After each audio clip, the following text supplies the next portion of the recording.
Samhita. I am studying third class. My school name is Sri Bharati Vidyaniketan. Today we learn about occupation. What is occupation? Anyone done to earn money is called an occupation. A mechanic repair vehicles. Carpenter. A carpenter make furniture and other wood things. A teacher in the school. Soldiers protect the people and the country. A doctor treats the sick people.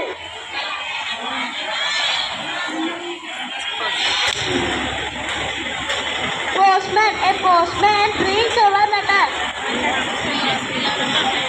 Barber cuts our hair. A farmer grows food grains.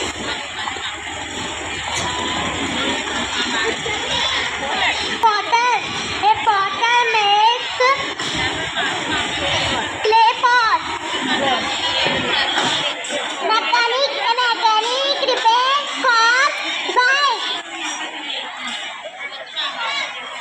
A teacher in the school. Policeman teach up thieves.